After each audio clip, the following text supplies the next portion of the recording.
back. If anyone's made it back, you made it past my first video, that's probably some sort of miracle, or you've been paid, one or the other. You're watching it. So I thought I would share my journey with drones and where I'm heading with that. They're a pretty awesome bit of kit. Like, the technology in them is amazing. They're so much fun. I think for me, just like, I used to play around with remote control cars as a kid, and that was just, I got so much fun out of that, and flew planes for a while as well. And I think just starting on that journey again, it's like reinvigorated that inner child self for me. It's like, I'm actually excited for it. Like, when the stuff turned up for this new FPV drone I'm going to build, I was just like, I was like a kid at Christmas time. It was phenomenal.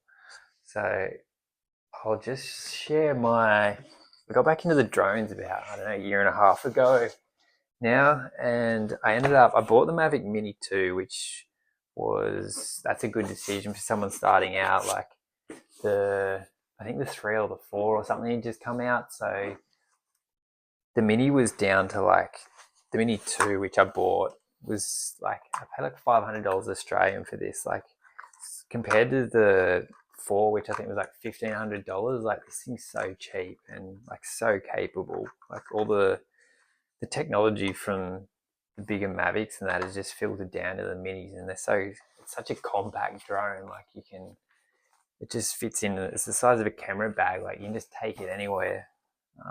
I just leave it in the car, and I might see something cool that I want to film. I just whip it out. Battery packs are ready to go. Like, you got 3 packs. Get like 20 minutes out of a flight, come back in, pull another one out, keep flying. It's not the latest in like sensor technology in the camera compared to the 4, but for me, it was just the cost of flying something that like, this thing's $500. It's still a substantial amount of money. Like, the drone itself's not worth that on its own, but if you crash it, it's like, you're just not as afraid. So I probably take more risks with this little thing than I should, and I've pushed it to its absolute limit. Like, the wind it can fly in, it's pretty crazy. Like, this thing is, for someone looking to get into drones, I'd recommend something like this.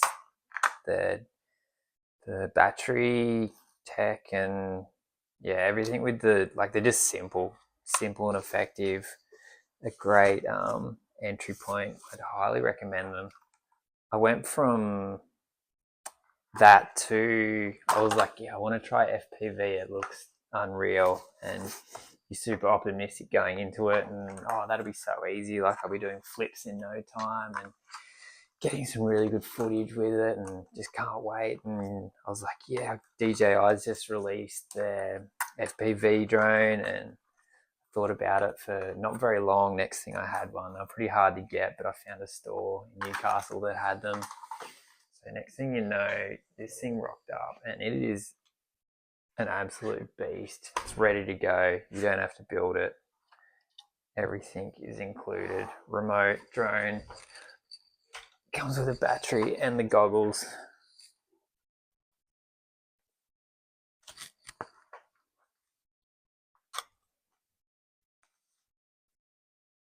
Do I look cool in this or what?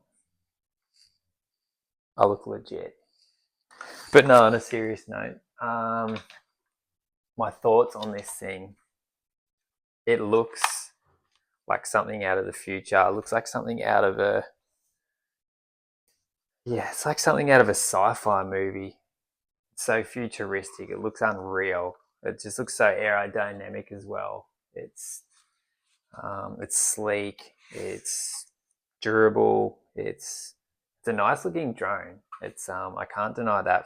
It's a quality product too. Like, DJI does produce some good stuff. Let me just fire it up. That's probably one of the most exciting things. Listen to this.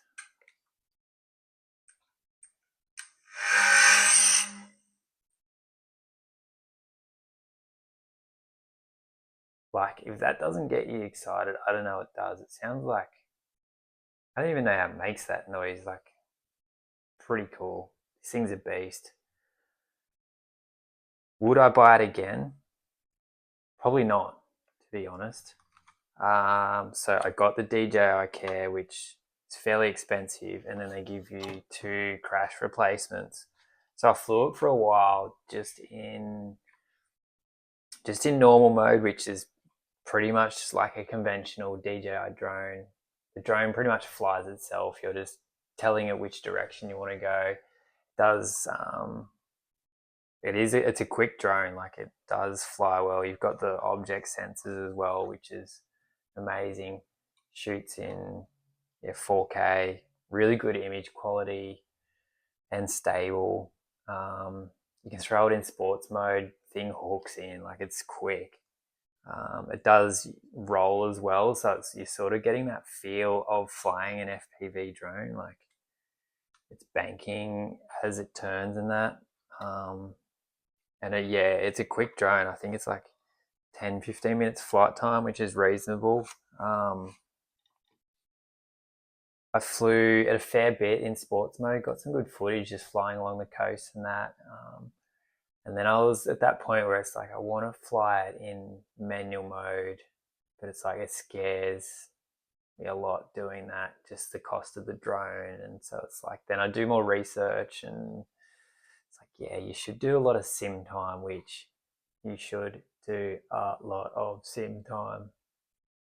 I repeat, get a sim first. Get a sim. So the controller, this DJI one that comes with FPV, that works in the sim, plugs straight into the computer.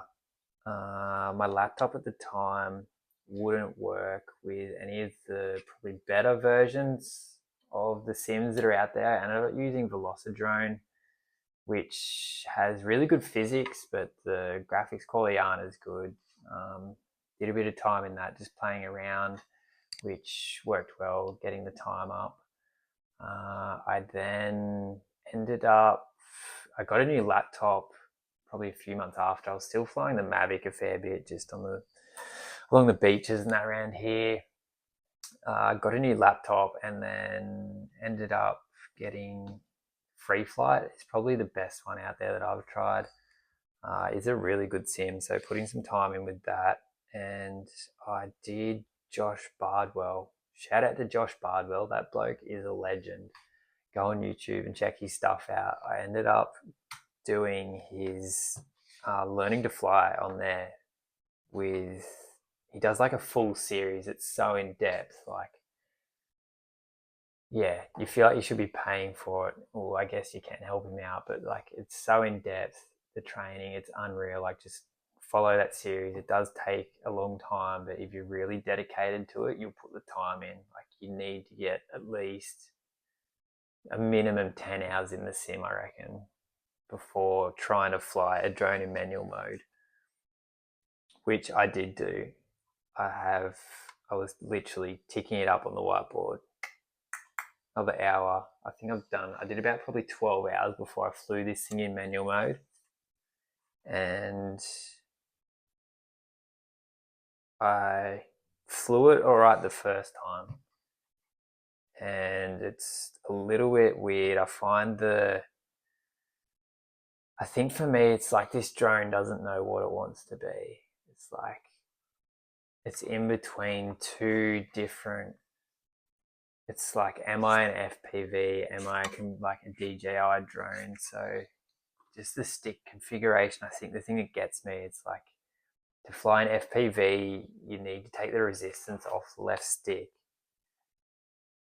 But then if you want to take it off as a DJI drone conventionally and then go into manual mode, it's just this weird, like, feels different because the stick's not centered like it would on a DJI. Hopefully that makes sense. The stick just sits down the bottom like so. So then you're like trying to take it off. It just felt weird. Anyway, flew it, got it into, I think I started it, dropped into manual mode a few times, flew around, did a bit of flying with the pack, and then, yeah, second flight didn't go so well. The flight itself went really well.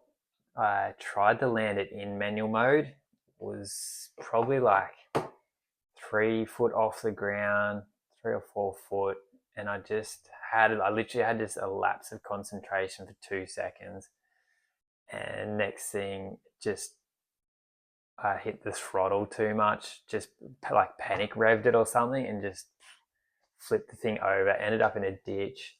Like, it hit pretty hard, and I was like, this thing's gonna be disintegrated. And it was actually like some of the arms in that were popped out on it.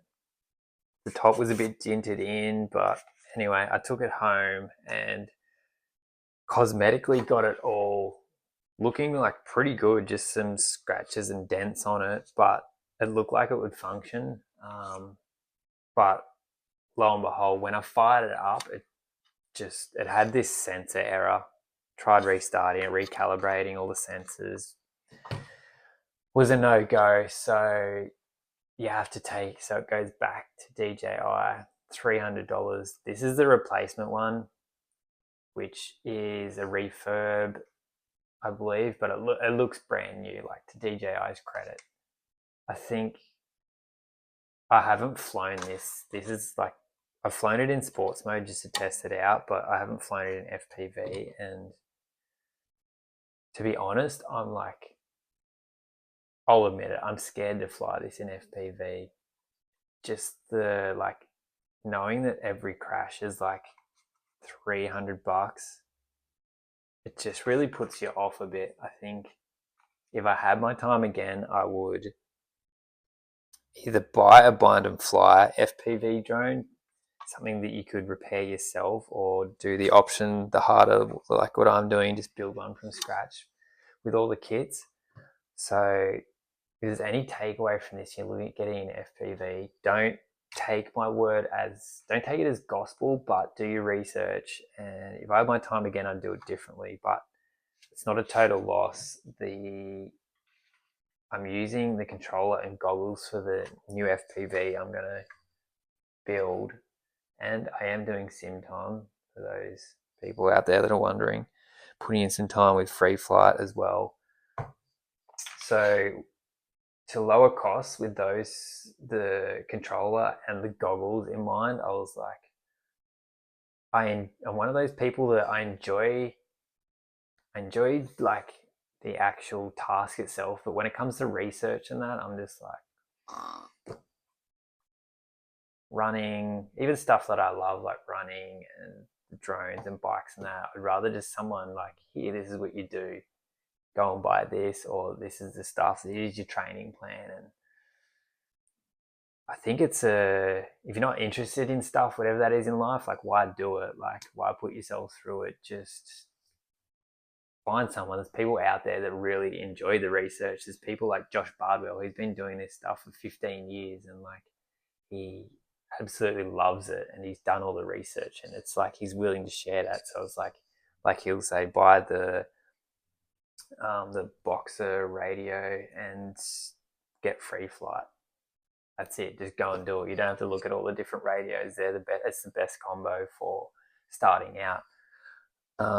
So with that in mind, I did up a generic email and just like sent it to a heap of companies in Australia. I did want to do, Josh Bardwell does a drone kit of his own where he runs this through the build. That was my original plan, but getting a hold of that's pretty hard. There was like a 5-week backlog with some of the parts for that, and then I was getting the parts for it for a replacement. I was like, I don't know whether I'm impatient, but I was just like, I'm going to try and reach out to some companies in Australia, see what they recommend. Sent out some emails, just different companies, won't name names, but one of them stood out from the start, and I was like, their response time, their customer service, like, just from day one was really good. I was like, these guys are onto it. And I told them, I've got the goggles, I've got this, like, what's the best combo for me? And they were just like, here it is, like, just here's like invoice of stuff we believe is best for you. So I was like, sweet, let's do it. I'm liking what I'm seeing. So yeah, I'll just show you what I ordered. We can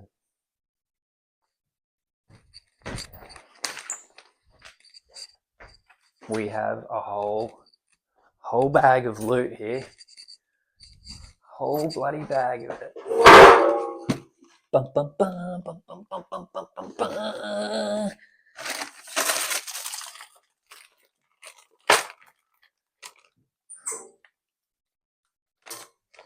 So, shout out to Andreas and the team at Mantis FPV. Those guys are unreal. I was like really stoked with their customer service. Yeah, Andreas just helped me from I think he started, I think it's his company, he's the director, or from day one he was like so helpful. So yeah, anyway, this is what I ended up with. So it's the drone plus charger batteries and the big box here. I got this stuff out of the bag, but I haven't even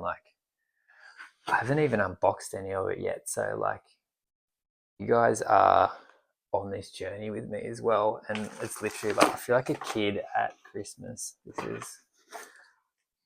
I'm actually pretty stoked just to use my hands again. Like I have a background in aviation, and like I played around with this stuff since I was a kid, soldering, and I'm probably just as excited with the actual process of building it as flying it and that side of it. But I'll just unbox some of this stuff. We can have a look at it.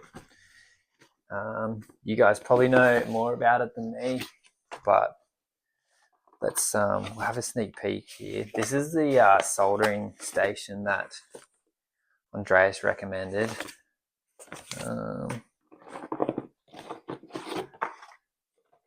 Oh, yep.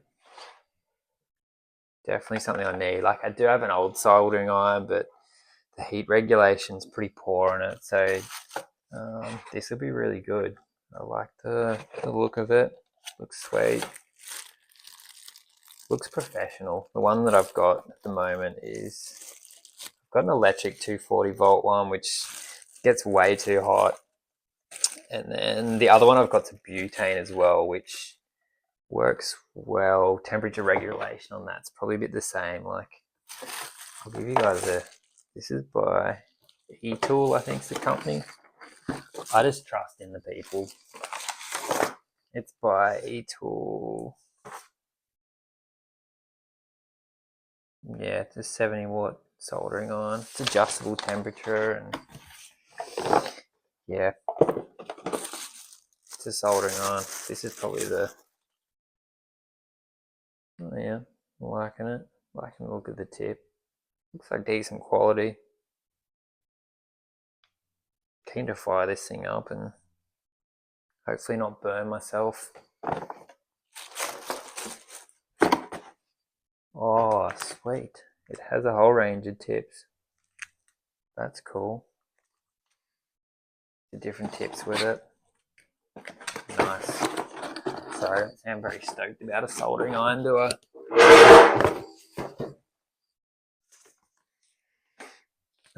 And that's a practice soldering iron board. Solder. It's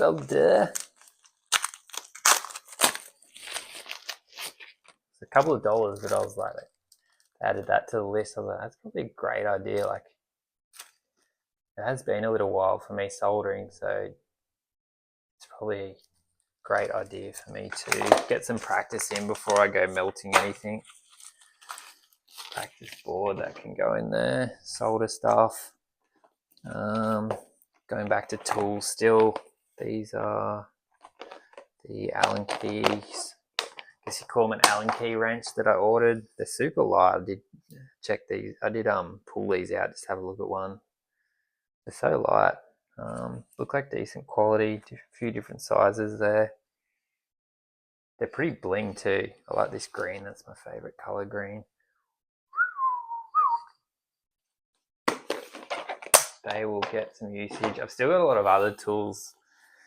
I've got a plethora of tools downstairs that don't get utilized, but it'll be, there's some stuff there from remote control car days that'll help out as well. Got a toolkit, so I'll bring that up as part of the build. what do we got here? The battery charger. Charging some lipos up. I've got a little bit of experience with lipo batteries. They were sort of coming in. Obviously, there's a bit more battery management with this full setup compared to the DJI stuff. Definitely one of the benefits of the FPV is the battery management the DJI has. Like, it's so simple. Batteries look after themselves. They go into storage mode and that. A bit more involved with this FPV that I'm building up, but I like that. That'll be cool. I don't know, to be honest, I don't know anything about this charger. I trust that I have a decent one. I'll be able to work it out and charge rates and stuff like that. I'm sure it's not too difficult, but part of the journey is the learning for me with the, stuff like this, like the charger.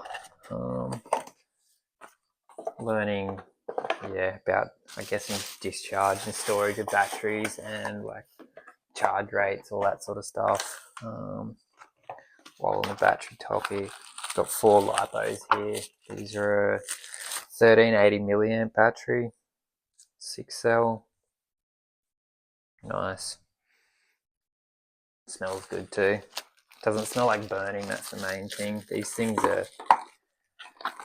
are dangerous, to be honest. I've seen videos of what they can do, and with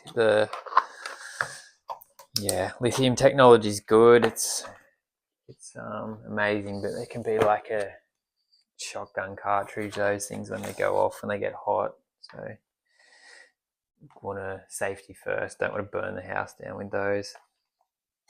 This is the Speedy B, what do you call this, ESC flight control computer thingy, which controls the motors.